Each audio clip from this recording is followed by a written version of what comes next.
We go to action movies for a rush for spectacle, explosion, and the fantasy of controlled chaos. We watch the hero dodge bullets, outrun fireballs, survive impossible odds, and we leave the theater entertained, not shaken. But what happens when the chaos isn't controlled? When a film crosses the line from adrenaline into trauma? There's a category of action film that doesn't just blur the line between fiction and reality, it tears right through it. These are not your typical blockbusters. They are the movies that made audiences physically ill. The ones where violence wasn't stylized, but suffocating. Where the line between acting and suffering felt disturbingly thin. Some were accused of glorifying revenge. Others were too bleak, too real, or too raw for distributors to handle. Censors intervened. Scenes vanished. Endings were rewritten. In a few cases, the films barely made it out alive, cut into versions that softened their most brutal truths. Or worse, buried them entirely. And yet, beneath the edits, behind the bans, there lingers a darker, unspoken version of these stories, one that studios tried to tame but could never fully erase. These weren't just action movies. They were war zones, psychological minefields, reflections of what violence actually does to the human body and to the human mind. Some of them you may have seen, but not in the form they were meant to be. Others were quietly shelved or faded into obscurity, but all of them left behind a trail of controversy, chaos, and whispers of something too real to be just fiction. Let's dive into 15 action films that almost didn't make it because they were just too real to be released. FACT Rolling Thunder, 1977. The revenge cut that went too far. At test screenings, audience members reportedly walked out in silence, some refusing to speak at all. Not because the film was bad, but because they were disturbed. Rolling Thunder was billed as a gritty revenge thriller, starring William Devane as a Vietnam POW returning to a country that no longer feels like home. When his wife and son are murdered and he loses his hand in a home invasion, he doesn't cry. He constructs a custom prosthetic and fills it with a hook. Directed by John Flynn, the original cut of the film leaned heavily into trauma realism. The violence wasn't stylized, it was intimate, quiet, and unnervingly precise. In one infamous scene, the protagonist tortures a suspect by calmly grinding his hook against the man's flesh. There was no music, no catharsis, just the raw mechanics of pain. 20th Century Fox panicked. They ordered severe edits before release, removing several sequences that they deemed emotionally damaging. The screenwriter, Paul Schrader, later claimed the studio had castrated the movie. Fans have long speculated about the lost footage, but no full original cut has ever surfaced. What remains is still a haunting film, but also a puzzle. A version that hints at something colder, more brutal, and more honest about what revenge really looks like. But this wasn't the only time an action film got too real about the cost of coming home. FACT-2. Who'll Stop the Rain? 1978. PTSD on film. Before the term existed, Dick. At a time when studios were selling war movies as heroic epics, this one told a different story. The war never ends. It just follows you home. Who'll Stop the Rain, based on Robert Stone's novel Dog Soldiers, follows a Vietnam vet, played by Nick Nolte, smuggling heroin into the U.S. It's not a clean-cut anti-hero arc, it's a slow descent into paranoia, addiction, and moral rot. The violence is fast and disorienting, like a flashback you can't wake up from. Director Carol Rice didn't soften the trauma. The film is drenched in sweat, dirt, and psychological collapse. Scenes of withdrawal, mistrust, and existential numbness unnerved early test audiences, many of whom were Vietnam vets themselves. Some said it was the first time they saw their experience on screen. Others walked out mid-screening. The MPAA pushed for edits, particularly regarding drug use and emotional collapse. Though the film did release theatrically, several distributors overseas refused to carry it, claiming it was anti-American or too bleak for commercial screening. It didn't bomb, but it vanished. For decades, the film was largely ignored, overshadowed by more palatable war stories. But those who saw it never forgot the unease it left behind. And it wouldn't be the last time a war film blurred into documentary-level trauma. Fact #3, 84 Charlie Mopic 1989. The mockumentary that felt too real. When it premiered, some viewers thought they were watching recovered combat footage. Others swore it was a real documentary the government had tried to suppress. 84. Charlie Mopic, short for Military Occupational Specialty Code. 84. C. Motion Picture Photographer. Was a fictional account of a reconnaissance unit in Vietnam, told entirely through the lens of a diegetic camera operator. It was the Blair Witch Project a decade earlier, and with bullets instead of ghosts. Filmed on a shoestring budget with mostly unknown actors, the movie employed long takes, overlapping dialogue, and authentic military jargon. There were no orchestral cues or dramatic hero shots, just confused yelling, shaking hands, and the kind of dead air that fills real war zones. The realism was so intense, some early viewers reported stress responses similar to those experienced by actual combat veterans. The Department of Defense issued no official response, but there were rumors never confirmed that military groups had lobbied to prevent wide theatrical distribution. The film saw limited release and was later picked up for niche home video markets, especially among film schools and indie circles. To this day, no mainstream distributor has attempted a re-release or remaster. It remains a cult object, a film that told too much truth, too soon. But sometimes, the danger didn't come from the subject matter, it came from what the film suggested about society itself. FACT #4. Cutter's Way. 1981. The anti-hero that made people uncomfortable. It wasn't the violence that disturbed audiences, it was the implication that no one in this film, not even the heroes, was truly clean. Cutter's Way begins like a noir thriller. A disillusioned veteran with one eye, one leg, and a haunted stare believes he's uncovered a murder conspiracy involving a local tycoon. But what unfolds is less a mystery than a slow disintegration of belief in justice, in truth, even in each other.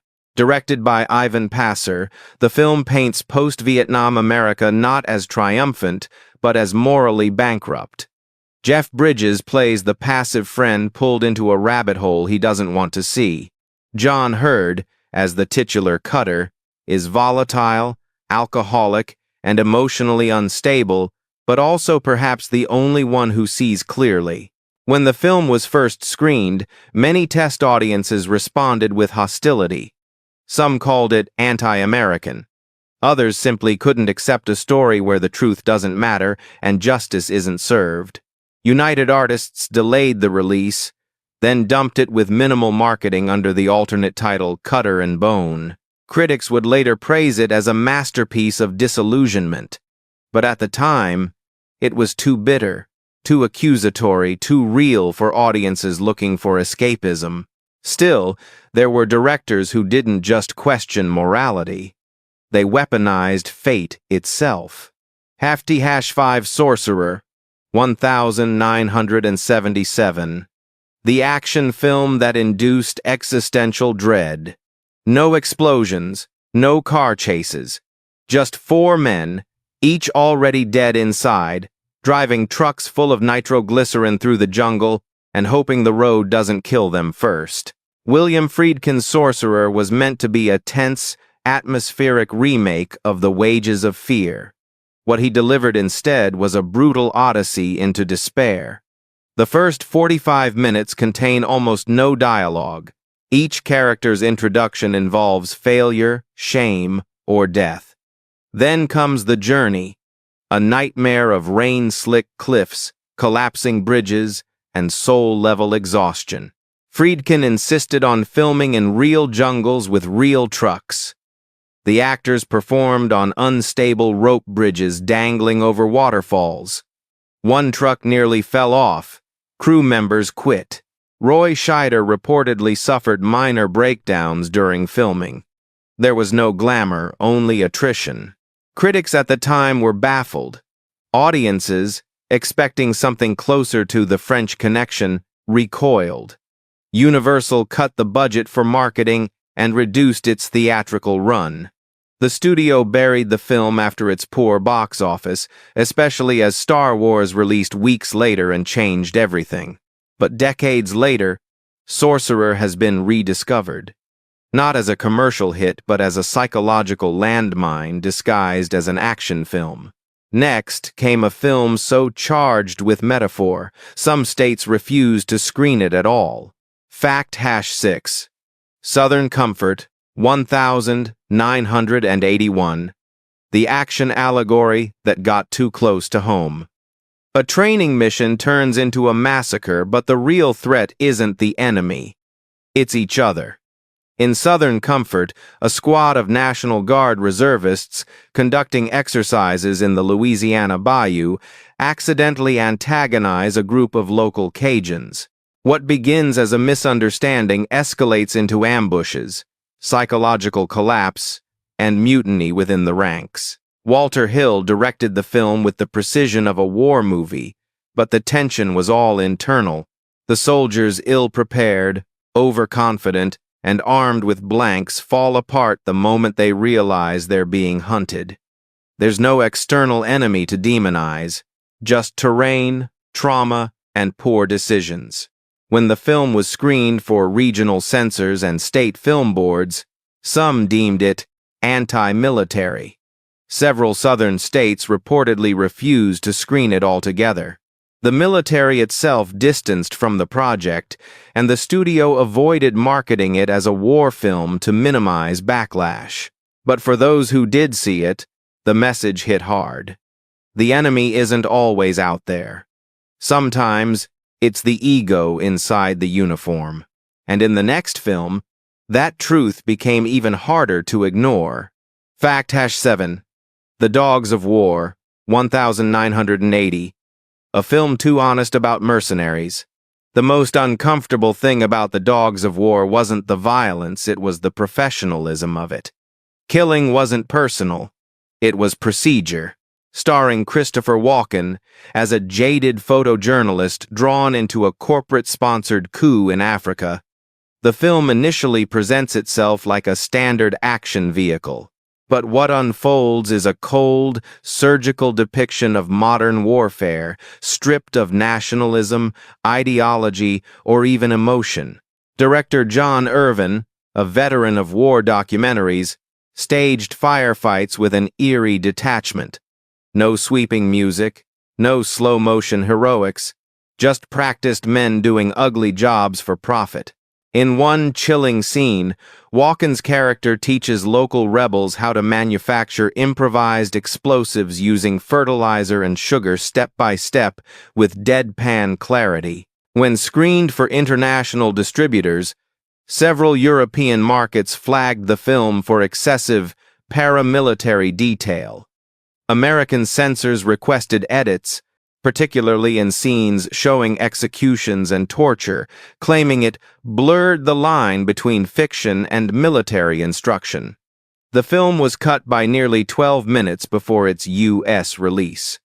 The original version, now known as the UK Uncut, contains several scenes still banned from certain broadcasters.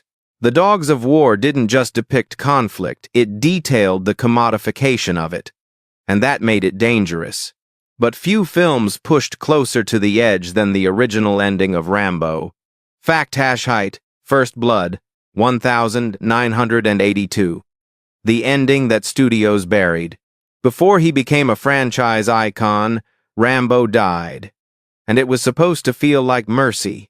In the original cut of First Blood, John Rambo doesn't survive the final confrontation. Instead of surrendering, he begs Colonel Troutman to end it, and Troutman obliges, shooting him in cold blood. The scene was shot, scored, even previewed. But when test audiences reacted with gasps, silence, and visible distress, the studio panicked. Executives feared they'd just killed their own IP before it began. The film was re-edited with a more ambiguous ending. Rambo lives, walks out in handcuffs, and a potential franchise is born. Director Ted Kotcheff later described the original cut as devastating but honest. It showed a man broken by war, chewed up by the country he served, finally begging to stop feeling. The performance from Stallone, restrained, shattered, was a far cry from the muscle-bound mythos that would follow in the sequels. The original ending still exists and has surfaced on DVD extras, but it's rarely discussed and even more rarely shown in public screenings. Because it wasn't the action that shocked people, it was the quiet. Next came a film whose emotional impact was louder than any gunshot. Fact #9. The Deer Hunter, 1978. The scene that was too real for its own good. It was one of the most iconic and controversial moments in cinema history. A scene that people still argue never should have been filmed. The Deer Hunter follows a group of Pennsylvania steelworkers sent to Vietnam, only to return forever altered. Its most infamous sequence takes place in a POW camp, where the soldiers are forced to play Russian roulette for their captors' amusement. The tension is unbearable. The camera lingers. There's no music, no relief, just clicks and screams and blood. Audiences reportedly fainted. Others walked out. Critics called it psychological warfare disguised as entertainment. What made it worse? There was no historical evidence that such roulette games ever occurred in Vietnam. Many Vietnamese American groups protested the scene as racist fabrication, but director Michael Cimino defended it as metaphor, a representation of the randomness and cruelty of war. Censors in several countries demanded cuts. The scene was shortened in some international releases, while others, like Sweden and South Korea, banned the film outright for several years. And yet, despite or because of the backlash, the film won 5 Academy Awards. The Deer Hunter didn't aim for realism. It aimed for trauma, and it hit its mark. But some films went even further by abandoning fiction altogether. Fact #9. Bring Me the Head of Alfredo Garcia, 1974. The director's meltdown on Filminence. Sam Peckinpah didn't just direct this film. He exorcised something onto celluloid, and it nearly ruined him. Bring Me the Head of Alfredo Garcia opens like a grim fairy tale. A Mexican crime boss offers a bounty for the severed head of the man who seduced his daughter. What follows is a filthy, fevered road movie where Warren Oates, playing a down-on-his-luck piano player, descends into heat, blood, and madness, dragging a literal head in a burlap sack through the desert. By the time filming began, Peckinpah was deep in alcoholism and paranoia. He shot scenes in sweltering Mexican heat, demanding grittier takes, more sweat, more degradation. Oates later claimed he wasn't acting, just trying to survive. Several crew members quit. Others were hospitalized for exhaustion. The film's violence isn't clean or choreographed. It's ugly, sloppy. There are beatings that linger too long, gunfights that feel like breakdowns, and a finale that's more nihilistic than cathartic. When the film premiered, critics recoiled. Studios buried it. The few who praised it called it a suicide note in celluloid.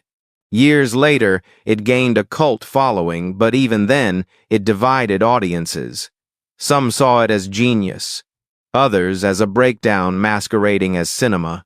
Either way, it's one of the rare action films where the real pain wasn't in the script, it was in the director's eyes. But not all films were tormented from the inside. Some were haunted by what they tried to depict too directly. Fact Hajan 1, Sniper 1993. The cut scene that disappeared without a trace.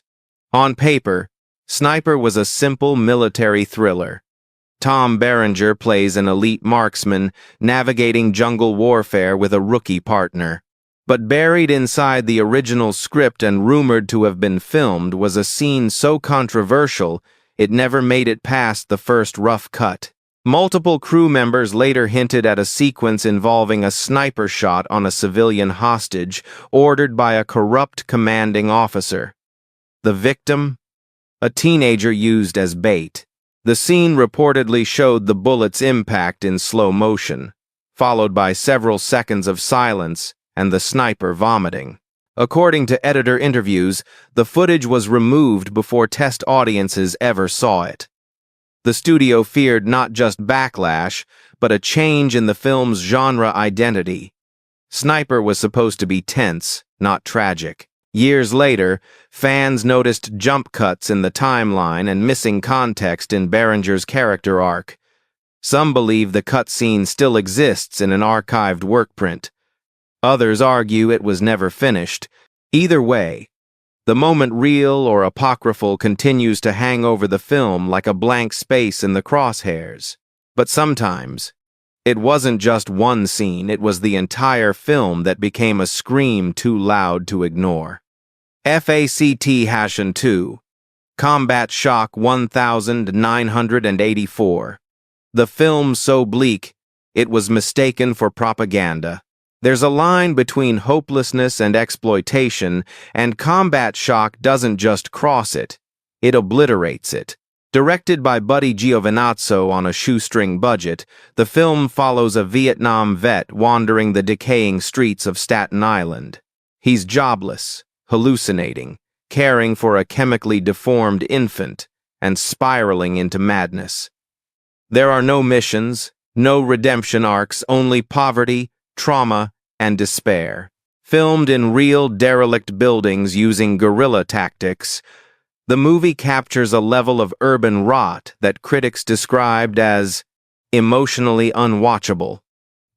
The gun violence feels random, the blood looks real, the sound design is oppressive, and the final scene, still censored in some versions, shows the protagonist murdering his family before taking his own life. When Combat Shock was submitted to the MPAA, it was initially rated X, not for sex, but for relentless psychological damage. Distributors trimmed several scenes, especially those involving the infant and drug withdrawal. Even then, most theaters refused to carry it. Some assumed it was an anti-American propaganda film produced overseas. The irony? Giovinazzo made the film as a love letter to forgotten veterans. But what he captured was too raw, too ugly, and too close to a reality no one wanted to claim. And yet, there were still darker truths waiting on the edge of fiction. Fact Hajan 3, Men Behind the Sun 1988. The film people thought was real. It was supposed to be history, but many believed it was snuff. Men Behind the Sun, a Hong Kong-produced war film directed by T.F. Mo, depicts the atrocities committed by Japan's Unit 731 during World War II. Though not technically an action film, its intensity and graphic nature placed it in the same category of taboo cinema that pushed realism beyond audience comfort. Using a quasi-documentary style, the film stages autopsies, vivisections, and medical torture with such detail that multiple markets refused to classify it at all. A scene involving the dissection of a young boy led to urban legends that real cadavers were used. Another involving rats eating a restrained victim was so convincing that animal cruelty accusations surfaced. Though the director insisted everything was faked, the line between practical effect and potential war crime recreation became too blurry. In some countries, the film was banned not for its content, but for fear that its realism would incite psychological harm. To this day, Men Behind the Sun is still censored or unreleased in over a dozen countries. And while it's often filed under exploitation, its impact is more enduring. A film that forced audiences to confront horrors they would rather believe were fiction. But even the post-apocalyptic couldn't shield audiences from emotional devastation. Fact 4. Threads, 1984. The TV movie that scarred a generation. There are action films that thrill. There are war films that shock. And then there's Threads, a made-for-TV movie that left British audiences weeping in silence. Commissioned by the BBC, Threads imagined a full-scale nuclear war between NATO and the Soviet Union and the unflinching aftermath in Sheffield, England. But what sets it apart isn't the explosion. It's what comes after. Famine, radiation poisoning, social collapse, and generations born into trauma. Shot with a cinema verite style, Threads offered no score, no heroism, and no closure. Mothers give birth in rubble. Children are orphaned, mutated, feral. The government ceases to exist. Viewers tuned in expecting Cold War tension and were instead shown civilization ending in real time. Despite being a TV movie, the fallout was massive. Psychologists reported spikes in anxiety. Teachers showed it in classrooms, then faced backlash from parents. In the U.S., it was edited before airing. In the U.K., it aired once uncut, then vanished from prime time for nearly 2 decades. To this day, Threads is cited not just as a warning, but as a trauma. One that blurred the line between drama and mass emotional event. But even this wasn't the end. Some films struck so close to real-world crimes, they were forced into the shadows. Fact 5. The Kill Team, 2019. Fiction too close to fact. Sometimes, the real story is worse than the movie. But The Kill Team got close, maybe too close. Based on the true account of a 2010 U.S. Army scandal in Afghanistan, where soldiers were found guilty of murdering civilians for sport. This adaptation, directed by Dan Krause, who also made the original documentary, attempts to dramatize the inner descent of a young soldier into complicity. Unlike typical war films, The Kill Team avoids spectacle. There are no sweeping action sequences. Violence is sudden, awkward, and disturbing. One key scene where the unit leader calmly plants a grenade beside a corpse reportedly caused several audience members to leave during festival screenings. But the controversy wasn't just cinematic. The Pentagon declined to cooperate. Several military bases banned internal screenings. Veteran groups protested that the film portrayed U.S. troops as murderers rather than victims of broken command structures. Internationally, some streaming platforms refused to carry the title, citing concerns over politically sensitive portrayals of real incidents. The film never reached wide theatrical release. Its poster vanished from multiplexes within weeks. And yet, for those who did see it, The Kill Team wasn't fiction, it was a confession. But there was still one story left, one too strange to even make the main list. Bonus fact: Dead Presidents, 1995. The ending they tried to soften. This one didn't make the top 15, but it might just be the strangest of all. Dead Presidents, directed by the Hughes brothers, is a heist film on the surface, but beneath it lies something far more raw. A condemnation of how America treats its veterans, especially black veterans. Following a young man from his teenage years through Vietnam and back into a society that offers him nothing, the film descends from idealism into bitterness. The war scenes are gritty, unrelenting, and graphic, but it's the return home that hurts more. The protagonist, unable to find work or dignity, plans a robbery not out of greed, but out of despair. What most viewers don't know is that the original ending was even darker. According to early drafts and cast interviews, the Hughes brothers considered closing the film with the main character setting himself on fire in a church, an act of protest drawn from real-life accounts of ignored veterans in the 1,970 seconds. Studio executives objected. The final scene was changed to a courtroom monologue, powerful, yes, but sanitized. Still, Dead Presidents was attacked by critics as too angry, too political, or too hopeless. Its theatrical run was short. Promotional materials were pulled from some major chains. And while the film has gained cult status in recent years, the full original ending has never been released. Some say it was never shot. Others claim a rough cut exists, stored, appropriately, in a vault.